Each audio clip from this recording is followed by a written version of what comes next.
Hi, this is Tamika Caston-Miller, and you are listening to Think, Flow, Grow.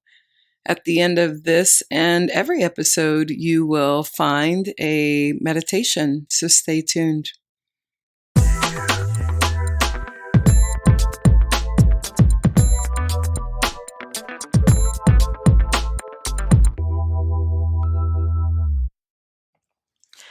Hello, this is Tamika Caston-Miller with Ashe Yoga here in Houston, Texas.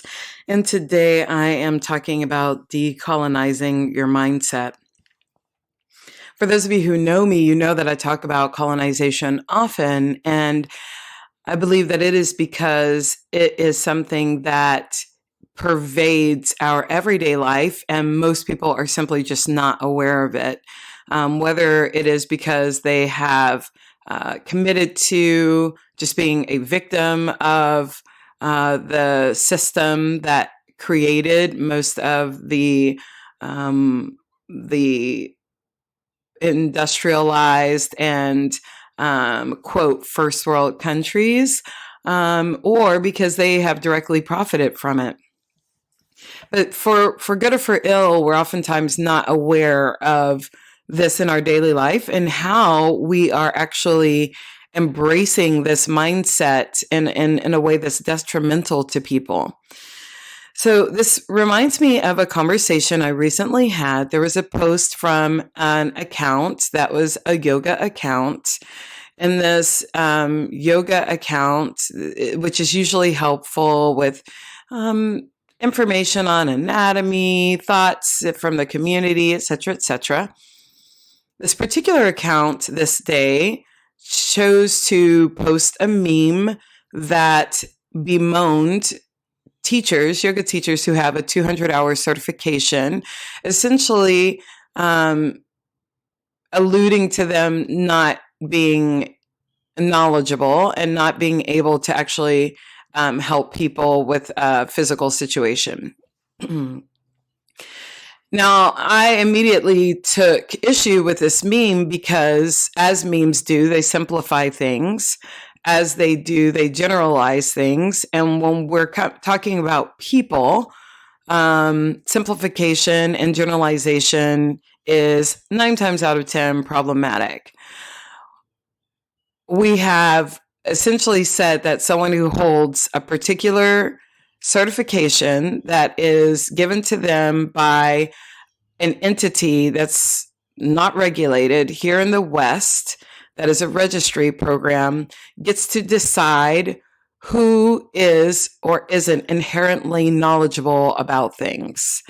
I just think it's hilarious, and I think it's so American. It's so North American that I had to actually speak about it in a larger context because for me, everything that you need to know about yoga in the West and colonial hangover was exemplified in that post and in the comments that happened in the post as well.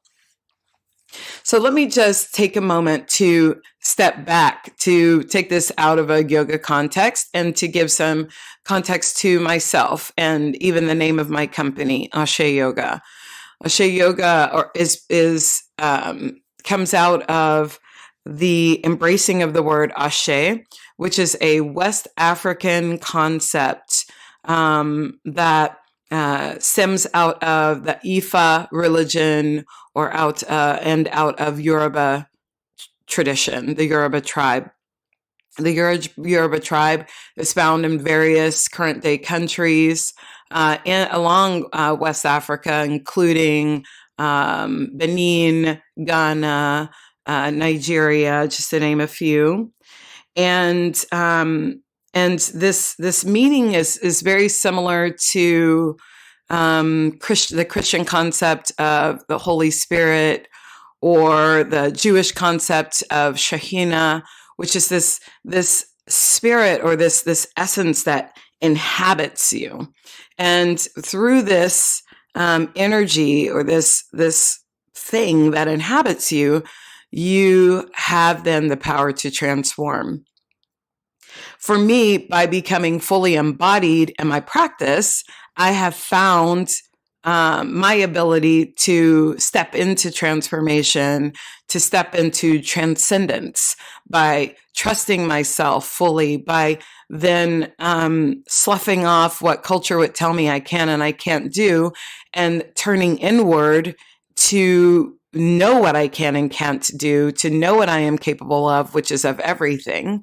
And then to actually start stepping into that vision. The belief had to be created around that before I was even able to see that for myself. And as a full-figured woman within the yoga community, this became very helpful, because the reality is that I'm a Black, full-figure queer woman within westernized yoga community, which oftentimes looks like white, skinny, cisgender, straight. And it oftentimes just doesn't look like me.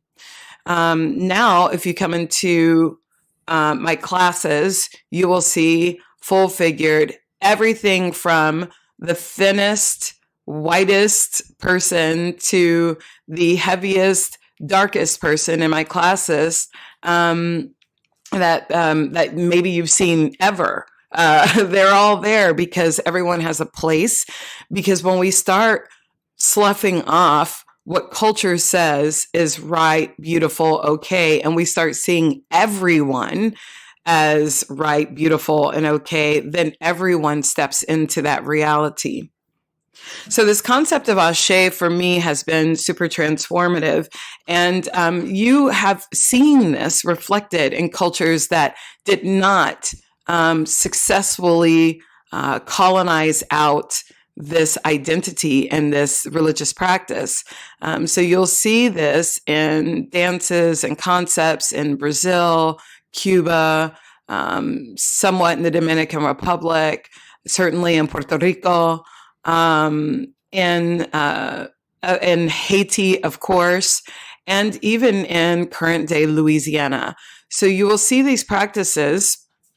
And essentially, any type of for example, if you think about dances you've probably seen before, if you think about salsa, for example, salsa is a dance that's, your knees are bent, you're dancing low to the ground, you are dancing and with your whole body, moving your entire body, having an entire experience with your essential and sensory experience with your body as you dance. And this is definitely this is Afrocentric dancing, which is low to the ground, a full sensory and essential experience. And this being connected to the ground is really important when we think about Ashe, because if we think about every person who has traversed this world, we've all connected to the ground. We've all stepped on the ground. If a person hasn't stepped on the ground because maybe they didn't make it to that age to walking, they were buried into the ground. So everyone, and even the concept of it is from dust that we have come, and to dust we will return. It is all coming back and forth through the ground. And so Afrocentricity is connecting deeply to the ground and connecting to the power of our ancestors, which is transmitted through the ground. And we see evidence of how disconnected we are from this concept through our disconnection with nature. The problem with touching grass without shoes, the problem with touching dirt, the issue with actually seeing movement in the grass and being afraid of it, or movement in dirt and being afraid of it. This is deep colonial hangover, not feeling connected to nature. And because of this disconnect with nature, how are we possibly supposed to see ourselves as participants with nature, stewards over our tiny little part of the world that we get to inhabit? Of course, we wouldn't see that, because once we're disconnected from nature, we don't really care what happens to it. But the big joke, though, I think will be on us when, the earth will just spit us out if we're parasitic. And that disconnection from nature is creating this parasitic relationship with our earth and with each other because we don't have a connection to one another. So for me, this mindset of Ashe connects deeply because my family is from Southwest Louisiana, where we still definitely see the vestiges of Ifa in everyday culture, in the way that food is cooked, in the way that dances are danced, music is created, and certainly in the voodoo that is still in Louisiana, that was transmitted by many people that are from current day Benin, and came in with their beliefs and were able to keep them because they were not under British rule, in which the British did an excellent job of colonizing out all African culture with their enslaved humans. And so when I started diving into my own ancestry, and kind of decolonizing what, or understanding at least what was a colonized mindset, I began to consider what else was a colonized mindset. So the whole idea of me being Christian and pure, and I'm not pure, but Christian, and acting in a certain way, speaking English, all of these things come out of colonialism. Now, and I'm not saying that they are bad things. I have embraced Christianity for myself on my own terms, and I have also embraced English as a language that I speak. It is not my favorite language that I speak, but it is a language in which I communicate to a variety of people. But I know that there is this pull to want to connect to what was happening before a country decided that it was right and everyone else was wrong, and that it was its destiny to own and to develop and to acquire, and that was what it was supposed to do. What's crazy is that this concept of manifest destiny, which comes out of the United States, is a reaction to people trying to become free from British rule, this in an effort to be, quote, free. But in order to do that, of course, we know that history has shown that then we had to essentially enslave, kill, rape, and rid ourselves of the current inhabitants of this world, for whom apparently it wasn't their destiny to be in these lands. And so as people running away from colonialism, Americans then, or North Americans, then colonized everyone else and that was living in this land that we're inhabiting, in order to then be free for themselves. So we can see how this issue of colonialism continues generation to generation, essentially wiping out and creating a new narrative of who belongs, and what should be in a particular place or occupy a particular space. Now, as I mentioned, once I stopped or I started to acknowledge that my thoughts and my ways of being weren't necessarily mine, my curiosity led me to also seeing that for myself and in other ways. What did I believe about myself in terms of what I believe is beautiful? Do I get to be that? What I believe is correct and accurate, how I should be, how I should move about the world, how I should interact with others, what my political affiliation should be, how I should participate in government, all those things. I started to think about what in that is actually my idea. What in that comes from me versus coming from a system that has historically and continues to oppress people like me? What is that? How am I participating in that by perpetuating it in my own ways of speaking and my own ways of being, and in the mantra that I create by speaking those same things into existence, which then become my reality. As an educator, it's really easy to get caught up in this because we're oftentimes teaching from systems that currently exist. And those systems are oftentimes based on a colonizer's narrative or the winner's narrative, if you will. Whoever got to be the biggest in that moment, becomes the narrative. This is why people turn to Rome to discuss empires and power and all of that instead of turning to Carthage, because Rome won and Carthage lost. But in reality, Carthage was an incredibly vibrant and an amazing empire that only lost to Rome with one battle that surely could have gone the other way if things would have just been a little different. And then we would have had this Afrocentric, this Africanized way of being if Rome would have lost that particular war. And that way of being would have been more stewardship affiliated in terms of the way that we see the world, the way that we occupy space, the way that we participate with nature, because that's how Carthaginians were.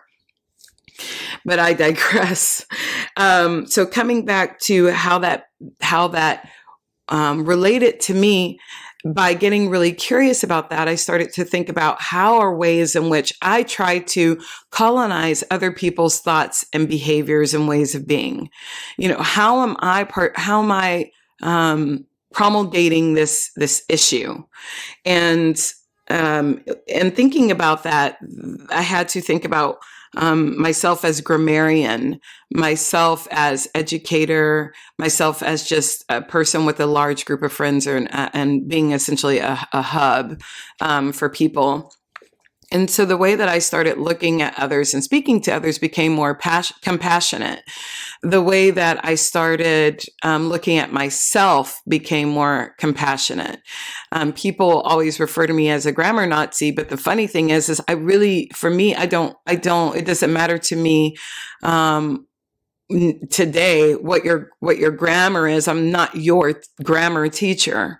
So if your grammar is reflective of your lack of access to a system that would have you speak in a particular way, who am I to sit there and demonize you for your lack of access? That's not who I am.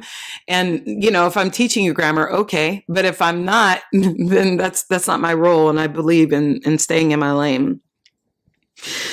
So I started to think about this concept as it relates to yoga, which is huge because yoga is the conduit through which many people are delving into the questions of who am I and what am I becoming? Now, some folks are just using that within an exercise or physical practice, but others are actually using yoga, the concept of yoga, to ask bigger questions. Who am I and what am I becoming? And what am I doing here when I turn up on the mat or when I turn up in meditation? What am I doing to step into the fullness of those answers? And this speaks to dharana, this concept of yoga that is focused concentration, which is sometimes what we confuse with, which is meditation. But we're giving an opportunity to just concentrate and to be and to step into the work of asking these big questions and being open to the answers without cherry picking what answers we like versus what answers we don't like in that. We also then have an opportunity to create a vision, but how are we supposed to create that vision if we're not actually taking the time to step into focused concentration? But when we do, we can then create a vision, and we can do that by spending some time with self. And for me, that means spending time in meditation, spending time in yin yoga and restorative yoga, really deepening my shavasana practice to allow for that time for focused concentration. And of course, using the practice of yoga nidra. Through this, we're able to slough off definitions that have been imposed on ourselves.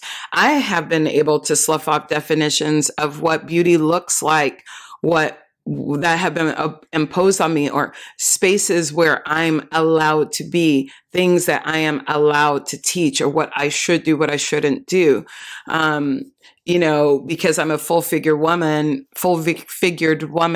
oftentimes people will make the assumption of me being, very maternal. And it's funny because someone actually mentioned this one time, that Tamika has this very maternal quality to her. And someone actually contradicted that person when it was stated and said, actually, I find that Tamika has this quality to her of empowering people and asking for you to step into the highest version of yourself and holding you to that, which is a very powerful way of being. I don't see it as maternal at all.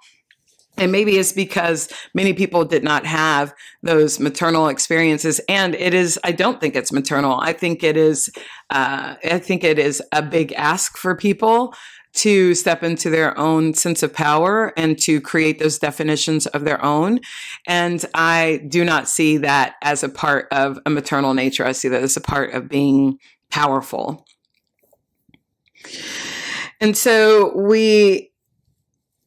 for me, sloughing off these definitions became a lot easier as I began to consider what was my ancestral inheritance. Because see, when you start asking these bigger questions come up. So I'm like, well, wait a minute. Why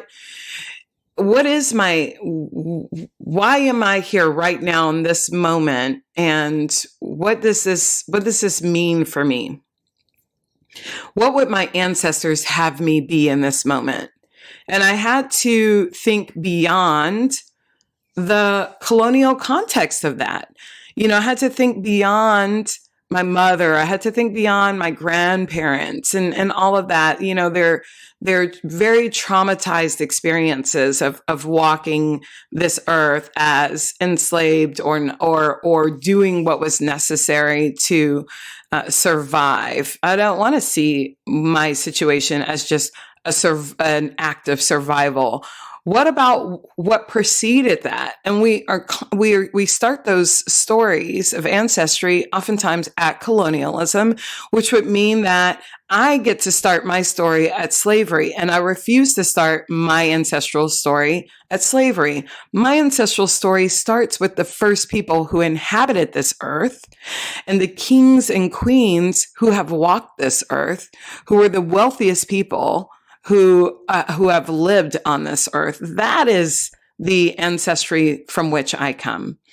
And beginning the story at this traumatized context of enslaved Africans is an insane beginning of the story when that's not the beginning of the story. And so for me, my ancestral inheritance is being empowered. It's being powerful. It's being embodied, and also knowing that, helping others step into what it means for them. And we are oftentimes doing this in yoga, and we are oftentimes not doing it in yoga. And so I come back to the original story of this person or this meme. And then one comment that sat with me so deeply, I was so disturbed by it. And I realized why seconds after. A person who actually is a teacher trainer here in Houston, by happenstance, commented on the same post.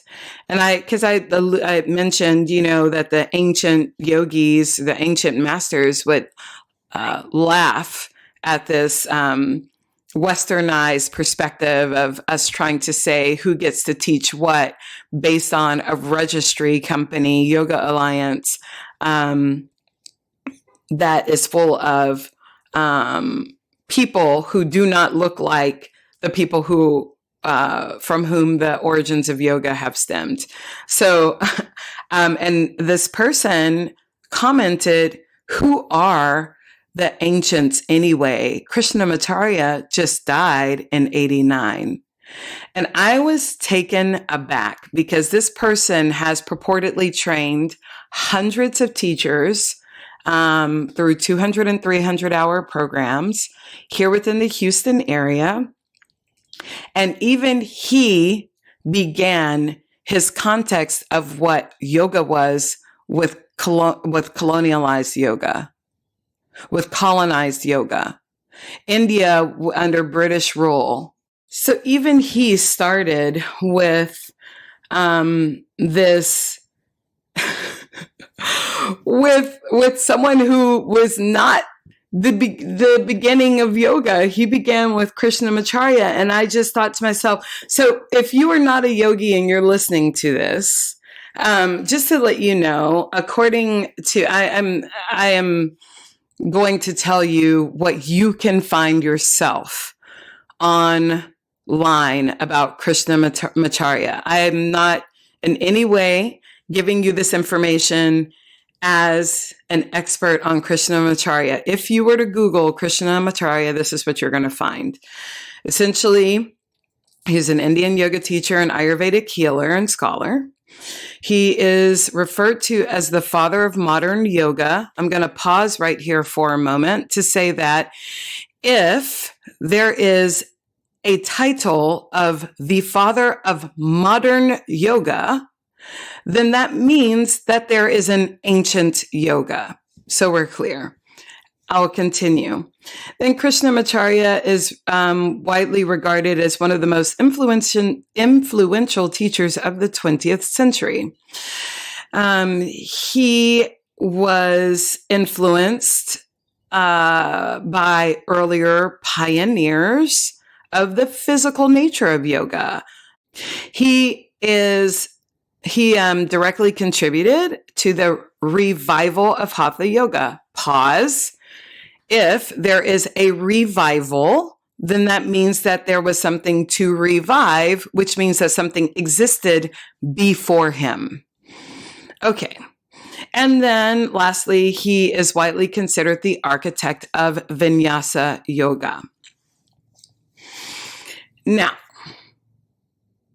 this a very influential yoga teacher trainer who's trained hundreds of people within the Houston community and probably beyond, because he's also a traveling yogini, began his context of what yoga was with Krishnamacharya, who is a person who came out of colonial India under British rule, where people were essentially trying to continue a culture, thrive within a culture while operating within an oppressive system, which is colonialism.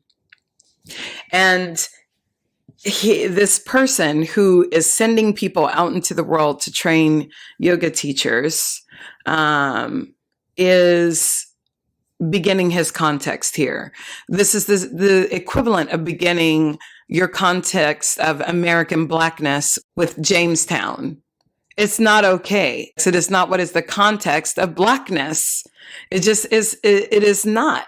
It is crazy to me that someone who is supposedly a leader within the yoga community would do this, but it's also not crazy to me because he is a privileged white man continuing the tradition of yoga according to his own understanding of it. So, for me, I, of course, being curious, decided to just Google what would come up. If I Googled yoga, what is it? What comes up? And what comes up is yoga is a group of physical, mental, and spiritual practices or disciplines that originated in ancient India. It is one of 6 Astika schools of Hindu philosophical traditions. Astika means orthodox. if you continue to look at what yoga is, you'll see that its origins go back to 3000 before the Common Era. And from here on, this is probably, if you have ever studied yoga, I hope you would know this, that then within the 5th and 6th centuries before the Common Era, people started studying it more. There are different areas of study that come out that I'm not going to go into right now. The Upanishads start to give context to these studies, and people start to study the Upanishads. Then after that, in the 2nd century before the Common Era, we arrive at the Yoga Sutras of Patanjali, these Yoga Sutras become ending up like the Bible, if you will, or a friend of mine always uses the word the canon of yoga. They kind of form a sort of canon around yoga. And then fast forward to the 19th century. By the way, if you're counting, that's 21 centuries later. Swami Vivekananda brings yoga or introduces yoga to the West. Okay. This is way before Krishnamacharya brings anything. So again, by starting the conversation with one person who chose to develop this system within the West, then now everything has to be centered on the Western context of it, because that's where we're practicing. This is crazy. There is something to be said for living and being in a post-colonial era and not having to have everything defined by the things that that no longer have to be the norms, that no longer have to be the narrative, and the story constantly being told from this Europeanized context and narrative and perspective. Life didn't even originate in Europe. Why are we trying to keep everything within that context? Europe is not the superpower anymore. It's a part of a shared set of countries that are still systemically oppressing people and becoming powerful and maintaining power by doing that. And of course, the United States does an excellent job of this by creating oppressive situations in Latin America, and then creating problems of getting people to be able to move out of those situations, because in order to be on top of something, you have to be standing on something else. So until we actually acknowledge that we are still operating with this colonial hangover, and there are still ways in which we are continuing to oppress people, either by deed or by the things that we say, it's really hard to actually ask people to step into healing. And so we have these arguments that are in yoga that are about hands-on assist and what is yoga, and are 200-hour teachers being trained properly to go out and lead people? Should we Om? Should we not Om? Do we chant? Do we teach in Sanskrit? Do we teach in English? All of that is ridiculous. All of those conversations are distractions from the real issue of people trying to practice something that is not inherently theirs. And I would say that nothing is inherently anyone's, but a practice that isn't theirs, and trying to do their best to do it within their understanding, which is fine. I believe that we all should do that. But then to go colonize other people's thoughts, mindsets, and ways of being by saying that that is the way. That's the only way. And in the previous episode, I said, and I'll repeat, a lot of the things that we call woo-woo today are actually real concepts that come out of the cultures that have been colonized. And I will go further to say that I believe that colonized yoga is the belief that yoga asana is yoga. Because if we are sitting there and we're only looking at yoga asana, which only came out of modern context of yoga, or the movement, the postures of yoga, then we are not acknowledging everything that happened before it. And we are occupying yoga with the concept that movement is it. By calling yoga a physical exercise that gives you a good sweat, that does all of these things, we are continuing to oppress other people with what yoga is for them and what yoga could be. And we're continuing to create distance between the historic concept of yoga and what it is today. And while this podcast speaks to yoga and it speaks to history and how we can apply something ancient to something modern, this is indicative of the way that we move about the world. If we will do it with something like yoga, then we will also do it with something like beauty or something like who gets to be in power and who doesn't get to deserve that position. We'll do it with anything. And we will not consider the people who are on the margins or the people who do not get to participate, because othering then takes over, and othering is so powerful that it invites other people to other with us. And as long as we are creating an othered mindset, then there is someone outside of that. There is someone to be othered. And I just do not believe that that is the role or the place of us in a post-enlightenment 21st century context. When we have so many options and opportunities to connect, to be connected, to learn different languages, to travel, to experience different cultures and people, to be around people who are not like us, to participate in the culture and the rituals of other people, why would we choose fragmentation? Why would we choose separation? Why would we choose enclosed borders and enclosed walls and separating ourselves from one another? I do not believe that this is how we will be able to persist. I think that we will have to come out of our context, our narratives, our walls, our borders in order to survive within the next century. And we have an opportunity to start that right now by countering these concepts that oppress other ways of thinking. Now, someone asked me at another time, well, does that mean that you care what Donald Trump says? And I said, yes, I do. Do I agree with what Donald Trump says? Hell no.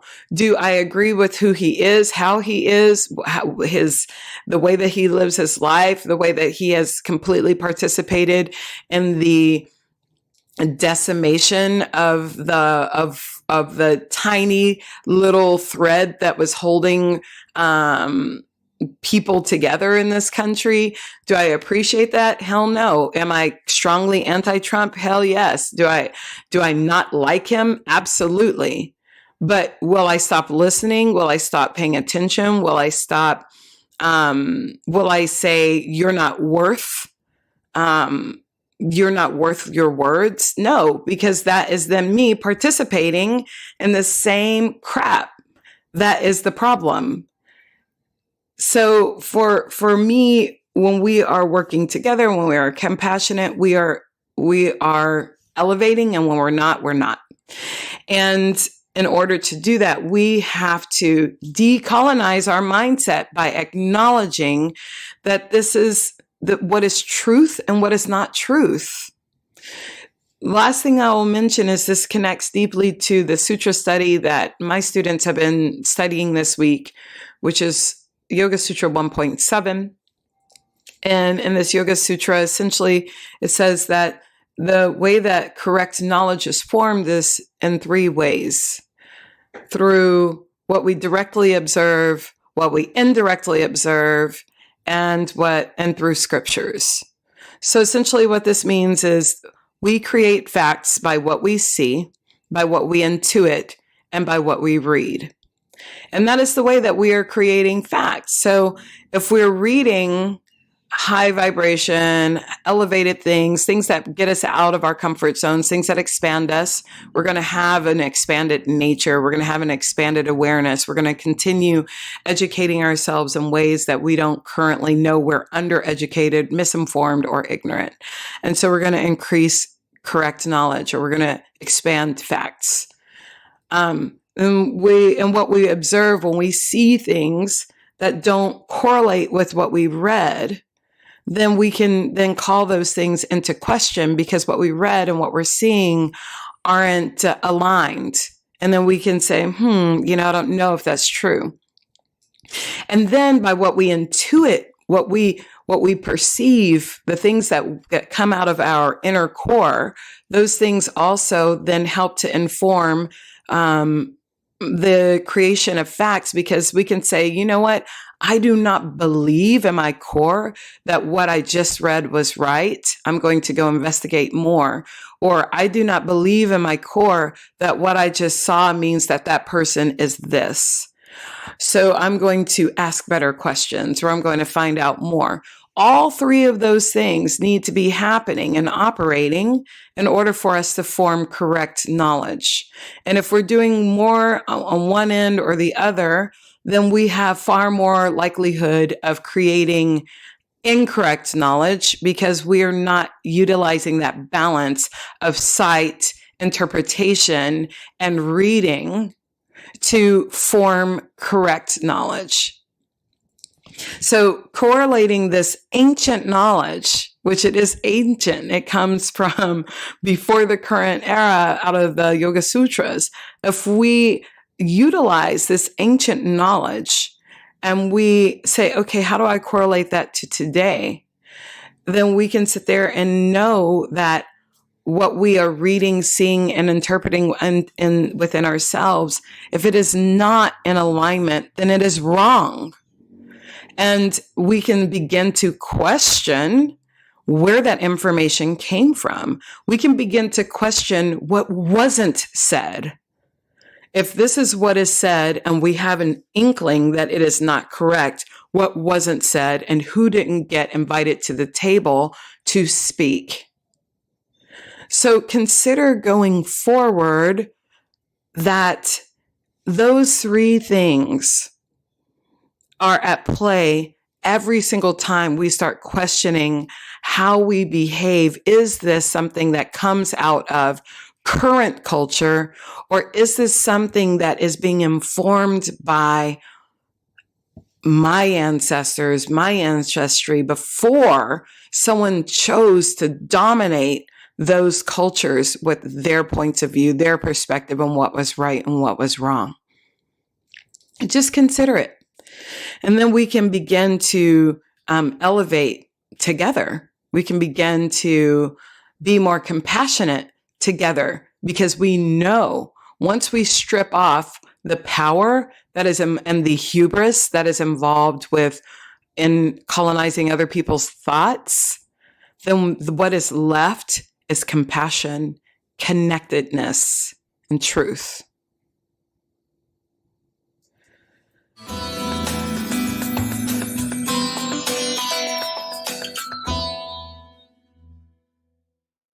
Today, you'll prepare for meditation by coming to a comfortable seat. In this meditation, I will guide you to time and space being held for you, and then create an opportunity for you to sit with yourself, to allow for any work that you are doing for yourself to come into your own consciousness, and for you to have space to sit in contemplation.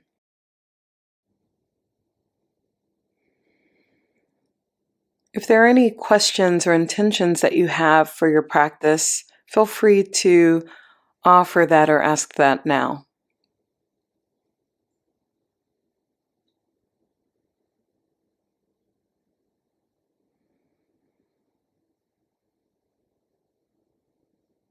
And settle into your seat.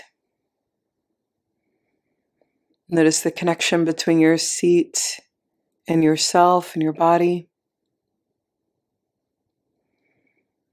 And take a nice long inhalation, lengthening your spine.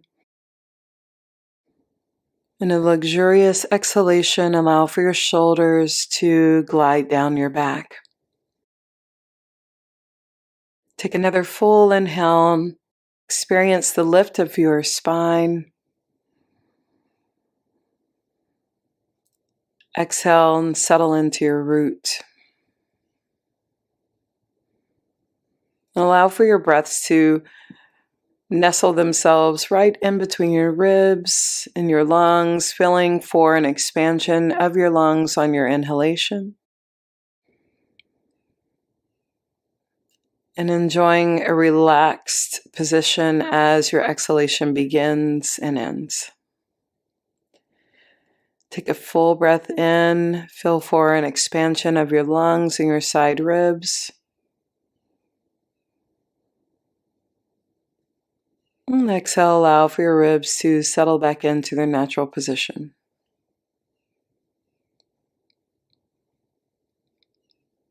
Enjoy a nice inhalation, perhaps even bringing the inhalation down lower in your body.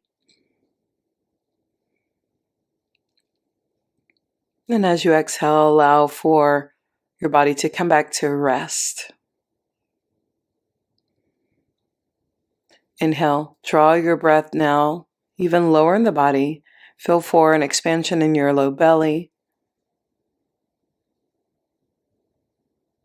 And exhale, low belly comes back to its natural position. Inhale, your low belly expands like a balloon.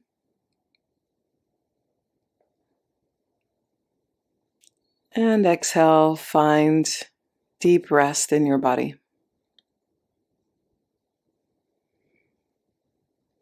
And take a full breath in. Feel for your pelvic floor and press it down on your inhale. Exhale, allow for your pelvic floor to come back to its natural state. Inhale, press your pelvic floor down, fill your belly like a balloon. Exhale, your belly comes back to rest. On this inhale, notice a sensation or create a sensation of feeling full all the way from your chest to your pelvic floor. And on your exhale, empty. Inhale, fill up your whole body with breath all the way from your chest to your pelvic floor. And exhale, empty out completely.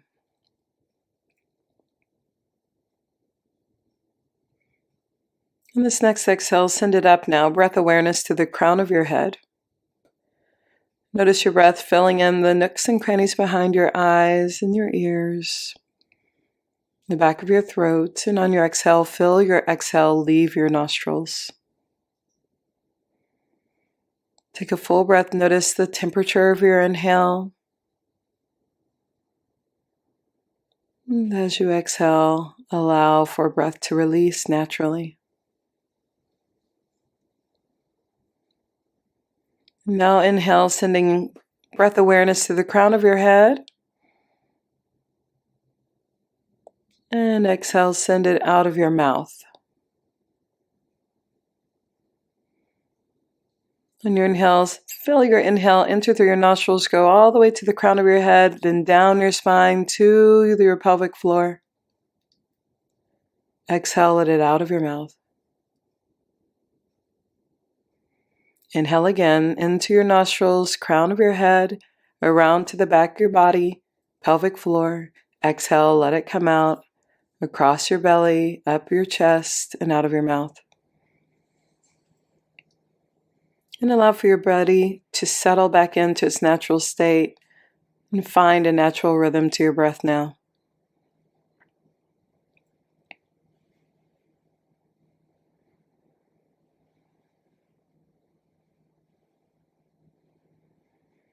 Bring breath awareness now back to your chest. Sense your heart.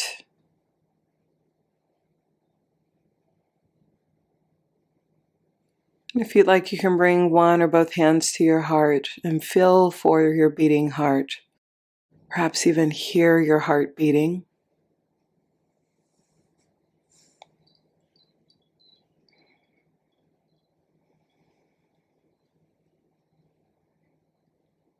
And ask yourself, what is your heart's truest intention? What does your heart deeply desire?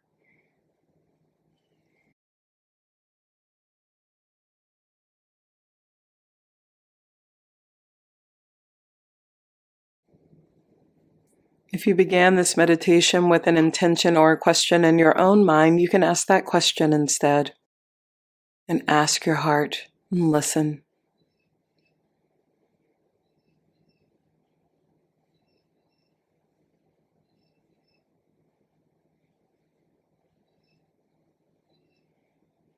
Notice if your heart responds in images or messaging, not necessarily in complete sentences or words, but just showing you the answer from your heart.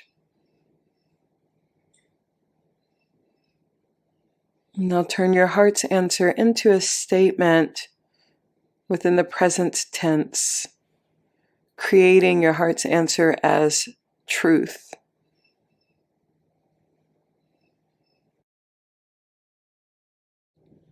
As we move on in the meditation and my words begin to fade away and your concentration begins,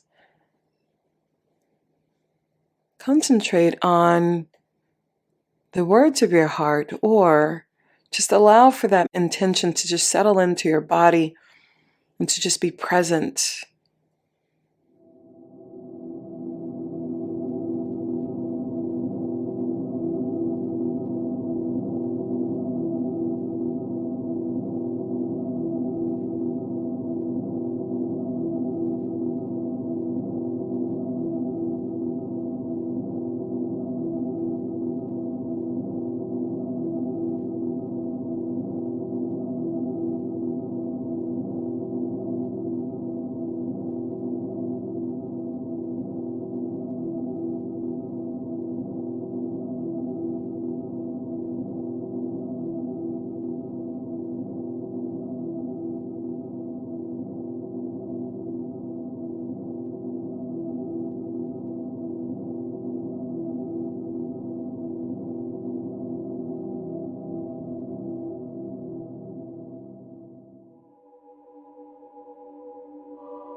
Notice how you feel.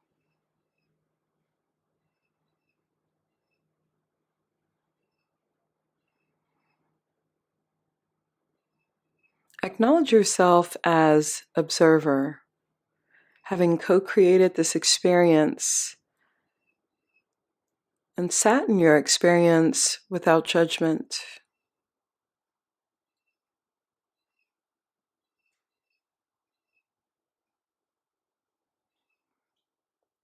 Bring back any thoughts that you may have temporarily suspended. Bring them back into your mind's eye. Any sounds outside of yourself, perhaps even outside of your room.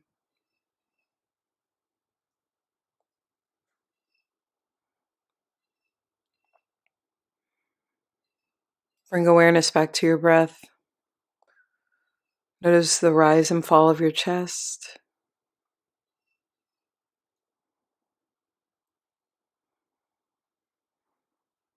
Notice the location of your breath.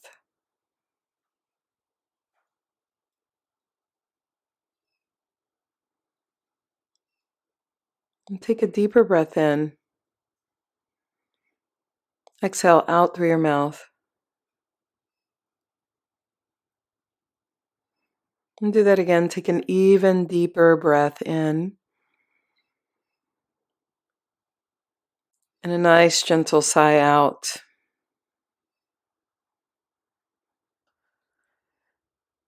Invite gentle movements now into your body.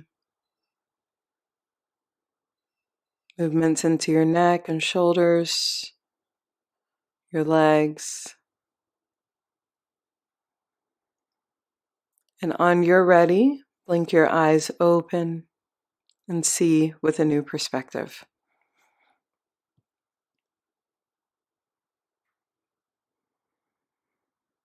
And it's always my recommendation after meditation to write down any thoughts or visions that you had so that you can come back to them when you need them or when they have a greater context in your life.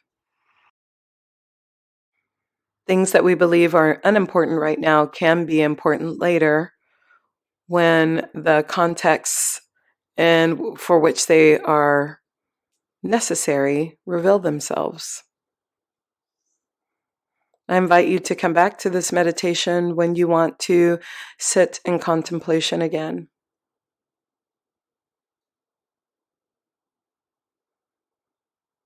It is always my goal to leave you better than I found you. I hope that happened for you today. Namaste.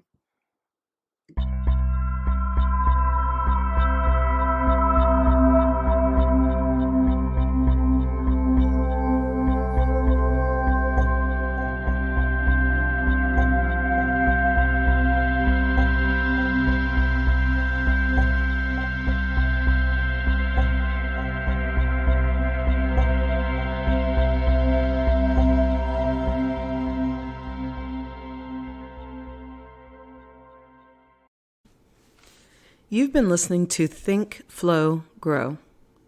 This is Tamika with Asha Yoga.